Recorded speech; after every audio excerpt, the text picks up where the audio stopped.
Hi everyone, welcome back to our new session of the UiPath. In this session, I will explain you how to extract the data from the Confluence. So, for whenever we are working with the big project and it is required to extract the data from the Confluence, it's not a tricky and not typical task to do that. But when we are working in the large project and every time it is required to extract the data from there, so that will take resource time as well, and for managing that time it's very tough and it's multiple time process.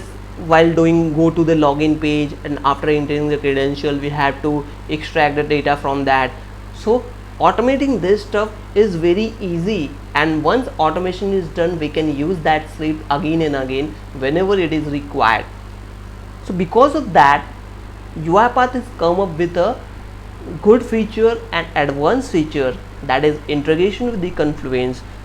By using this method you can extract whatever data it is required and whenever it is required.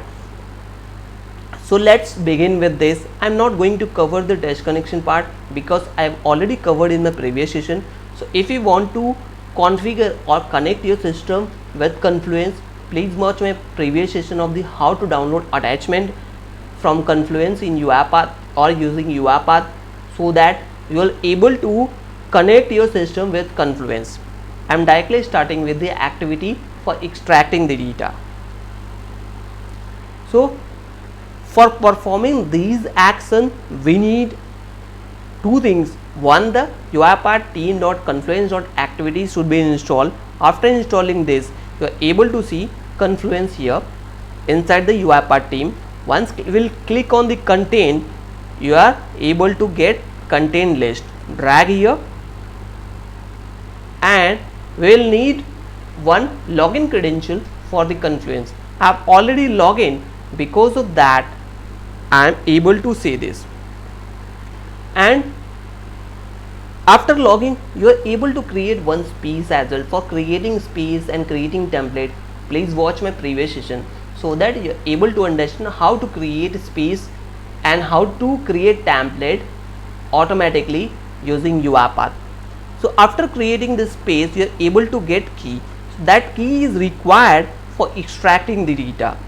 So once you will drag and drop this activity, go to test search command.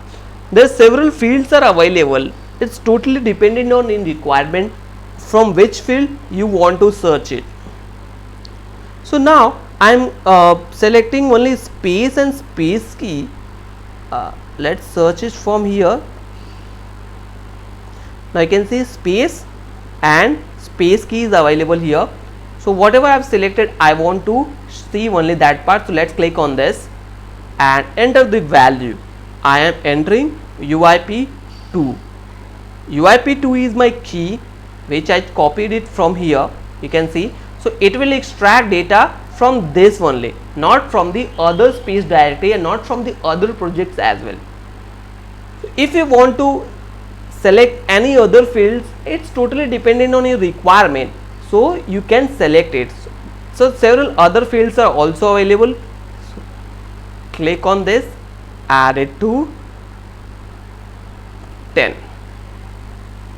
Now once it is done, again select only whatever fields you have selected, run this command. Now you can see all the values are available. It's a huge amount of data, because of that you are unable to see the column. So you can extend this, you are able to see fields. If you want to save in the CSV format, you will do that by adding one other activity to saving the data. So by this way we can extract. You can see keys here and the task whatever we have provided, whatever link is there, space value is there, everything is available. That is, everything is available here, whatever is available on the portal. So by this way you can extract the data and store in some place and use that according to your requirement. So this is all about how to extract the data from the Confluence automatically in UiPath. Hope you understand it. If you have any queries or comment, please comment in the comment section so that I will check and revert with the resolution. And don't forget to like and subscribe the channel for the latest update. Thank you.